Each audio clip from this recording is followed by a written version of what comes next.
أعوذ بالله من الشيطان الرجيم. بسم الله الرحمن الرحيم. إن الله لا يستحيي أن يضرب مثلا ما بعوضة فما فوقها فأما الذين آمنوا فيعلمون أنه الحق من ربهم وأما الذين كفروا فيقولون ماذا أراد الله بهذا مثلا يضل به كثيرا ويهدي به كثيرا وما يضل به إلا الفاسقين الذين ينقضون عهد الله من بعد ميثاقه ويقطعون ما أمر الله به أن يوصل ويفسدون في الأرض اولئک هم الخاسرون۔ یہ آیت نمبر 26 اور 27 ہے، تیسرا رکوع، سورہ بقرہ کا تیسرا رکوع بیان ہو رہا ہے۔ سب سے پہلے توحید کا بیان ہوا، پھر اس کے بعد رسالت کا مسئلہ بیان ہوا، اور ساتھ ساتھ قرآن کریم کا مسئلہ بیان ہوا۔ اب اس قرآن کریم کے اوپر مشرکین نے اعتراض کیا۔ کل کے درس میں آپ حضرات نے سنا کہ اللہ تعالیٰ نے فرمایا وَإِن كُنتُمْ فِي رَيْبٍ مِّمَّا نَزَّلْنَا عَلَىٰ عَبْدِنَا فَأْتُوا بِسُورَةٍ مِّن مِّثْلِهِ، کہ اگر تمہیں اس قرآن کریم کے بارے میں شک ہے، جو کتاب ہم نے اپنے بندے پر نازل کی ہے تمہیں اس کے بارے میں شک ہے یہ اللہ کی کتاب نہیں ہے، تم ایک چھوٹی سی صورت بنا کے لیے اور اللہ کے علاوہ سب کو اپنے ساتھ ملاؤ۔ فَإِن لَّمْ تَفْعَلُوا وَلَن تَفْعَلُوا، بس اگر تم ایسا نہ کر سکو اور ہرگز نہیں کر سکو گے۔ قرآن کریم نے ان کو چیلنج دیا کہ پورا قرآن لاؤ، نہیں لا سکتے ہو 10 صورتیں بنا کے لاؤ، نہیں بنا سکتے ہو ایک چھوٹی سی صورت بنا کے لیا۔ جب یہ بھی نہیں کر سکے، چیلنج کو قبول نہیں کر سکے، تو پھر اعتراض کرنے لگے، کہنے لگے اگر یہ اللہ کا کلام ہے، یہ اللہ کی کتاب ہے، تو اس میں اللہ تعالیٰ چھوٹی چھوٹی مثالیں کیوں بیان کرتے ہیں؟ اللہ کا کلام تو ہونا چاہیے اس میں بڑی بڑی مثالیں ہوں۔ کبھی مچھر کی مثال اللہ تعالیٰ دے رہے ہیں، کبھی مکھی کی مثالیں دے رہے ہیں، اس طرح کی مثالیں دینے کا کیا مطلب ہے؟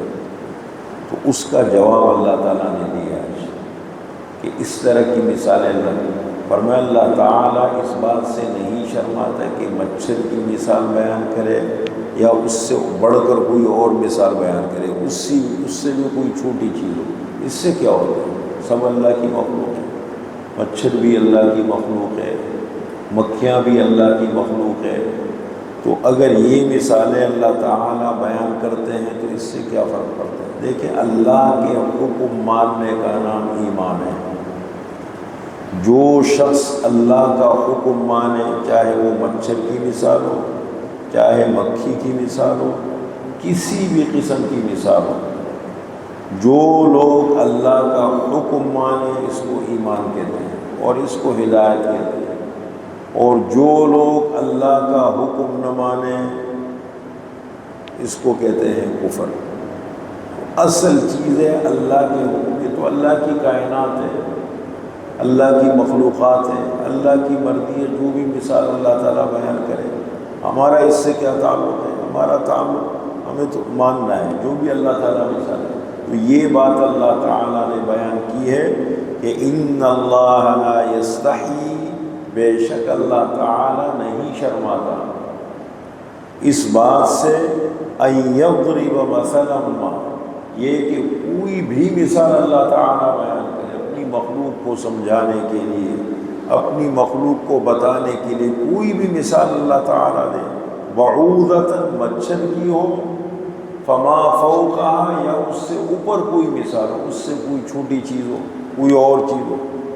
فَأَمَّا الَّذِينَ آمَنُوا، پس بہرحال وہ لوگ جو ایمان لائے ہیں، جو مسلمان ہیں، مومن ہیں، اللہ کا حکم مانتے ہیں، فَيَعْلَمُونَ أَنَّهُ الْحَقُّ مِنْ رَبِّهِمْ، پس وہ جانتے ہیں کہ بے شک یہ مثال حق ہے ان کے رب کی طرف سے۔ وَأَمَّا الَّذِينَ كَفَرُوا، اور بہرحال جو لوگ کافر ہیں، جنہوں نے کفر کیا، اللہ کے احکام کو نہیں مانا، فَيَقُولُونَ، پس وہ کہتے ہیں، ماذا اراد اللہ بہذا مثلا، کیا ارادہ کیا ہے اللہ تعالیٰ نے اس مثال کے ذریعے سے، کیا چاہتے ہیں؟ مچھر کی مثال دے۔ فرمایا اللہ نے جواب دیا، یضل بہ کثیرا ویہدی بہ کثیرا، اللہ تعالیٰ گمراہ کرتے ہیں اس مثال کے ذریعے سے بہت سے لوگوں کو۔ بہت سے لوگ اللہ کی اس مثال کو حقارت کی نگاہ سے دیکھتے ہیں، اپنے تکبر میں، اپنے زعم باطل میں مبتلا ہے، پتہ نہیں ہماری کیا سوچے۔ کبھی کبھی عالمی دنیا جب اس تعلیم میں، جب انسان کی تربیت نہ ہو تو علم بھی انسان کو گمراہ کر دیتا ہے، انسان اپنے زعم میں مبتلا ہو جاتا ہے۔ کبھی مال آ جاتا ہے، انسان سمجھتا ہے میرا کمال ہے، تکبر میں مبتلا ہو جاتا ہے۔ کبھی انسان کو عہدہ مل جاتا ہے، وہ سمجھتا ہے کہ میرا کوئی کمال ہے، اس کی وجہ سے وہ انسان راستے سے ہٹ جاتا ہے۔ کبھی انسان کو شہرت مل جاتی ہے، وہ شہرت اس سے ہضم نہیں ہوتی اور اس کی وجہ سے وہ اس پٹری سے اتر جاتا ہے۔ کبھی انسان کو کوئی ہنر، علم مل جاتا ہے اور وہ علم بجائے اس کے کہ اس کے ذریعے سے تربیت حاصل کرے، وہ تکبر میں آ جاتا ہے کہ یہ تو میرے پاس ہے، دوسرے لوگوں کے پاس نہیں ہے۔ تو فرمایا یضل بہ کثیرا ویہدی بہ کثیرا، بہت سے لوگوں کو اس مثال کے ذریعے سے گمراہ کرتے ہیں جو نہیں مانتے، ویہدی بہ کثیرا، اور بہت سے لوگوں کو ہدایت دیتے ہیں، جو مان لیتے ہیں ان کو ہدایت مل جاتی ہے۔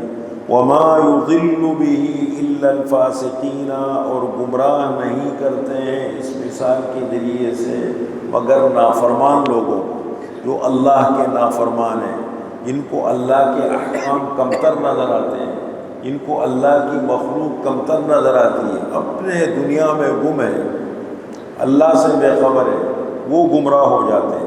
اب یہ فاسق کس کو کہتے ہیں؟ اب دیکھیں دین کی اصطلاح میں، شریعت کی اصطلاح میں فاسق کس کو کہتے ہیں؟ جو گناہ کبیرہ کا مرتکب ہو۔ ایک ہے مشرک، مشرک کس کو کہتے ہیں؟ جو اللہ کی ذات میں، صفات میں کسی کو شریک بنائے۔ کافر کس کو کہتے ہیں؟ جو ضروریات چیز میں سے کسی ضرورت کا انکار کر دے یا شعائر دین کا مذاق اڑا دے۔ فاسق کس کو کہتے ہیں؟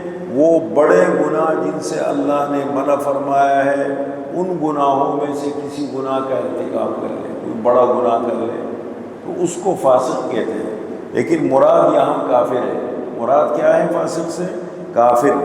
اب آگے تفسیر القرآن بالقرآن، قرآن کریم کی سب سے معتبر تفسیر وہ ہے کہ قرآن خود بیان کرے۔ قرآن کریم ایک جگہ قرآن کریم نے ایک بات بیان کی، ایک مسئلہ بیان کیا، اب اس کی تفسیر کی ضرورت تھی، خود قرآن کریم نے اس کی وضاحت کر دی، فوراً کرے تو اس کو کہتے ہیں تفسیر القرآن بالقرآن متصلا۔ اور اگر ایک جگہ پر ایک مسئلہ بیان کرے، دوسرے مقام پر اس کی تفصیل ہو، اس کو کہتے ہیں تفسیر القرآن بالقرآن منفصلا۔ اب دیکھیں یہاں تفسیر القرآن بالقرآن متصلا ہے، فرمایا وما یضل بہ الا الفاسقین، اور گمراہ نہیں کرتے ہیں اس مثال کے ذریعے سے مگر فاسق لوگوں کو۔ فاسق کون ہے؟ الذین ینقضون عہد اللہ من بعد میثاقہ، جو توڑتے ہیں اللہ کے وعدوں کو اس کے مضبوط کرنے کے بعد۔ اللہ سے وعدہ کر لیا، اللہ سے عہد کر لیا، اور جب ضرورت پڑی اس کے اظہار کی اس وقت انکار کر دیا، اس کو توڑ دیا۔ جیسے جتنے بھی انسان دنیا میں آئے ہیں، آئیں گے، دنیا میں آنے سے پہلے تمام انسانوں کو، ان کی ارواح کو اللہ نے جمع کر کے قرآن کریم میں ہے یہ عہد لیا تھا کہ جب تم دنیا میں جاؤ گے تو کس کا حکم مانو گے، تمہارا رب کون ہے۔ یہ وَإِذْ أَخَذَ رَبُّكَ مِن بَنِي آدَمَ مِن ظُهُورِهِمْ ذُرِّيَّتَهُمْ وَأَشْهَدَهُمْ عَلَىٰ أَنفُسِهِمْ أَلَسْتُ بِرَبِّكُمْ قَالُوا بَلَىٰ سب سے اللہ نے وعدہ لیا کہ کیا میں تمہارا رب نہیں ہوں؟ سب نے کہا آپ ہمارے رب ہیں۔ اس کو عہد الس کہتے ہیں، دنیا میں آنے کے بعد بھول گئے، اس کو توڑ دیا۔ اور کوئی بھی انسان جب دیکھے نا مشکل وقت آتا ہے، کیسے انسان کی سن بدل جاتی ہے، اور پھر وہی انسان جب ان مشکلات سے نکل کر کے راحت میں آ جاتا ہے، نعمتوں میں، اللہ کو پھر بھول جاتا ہے۔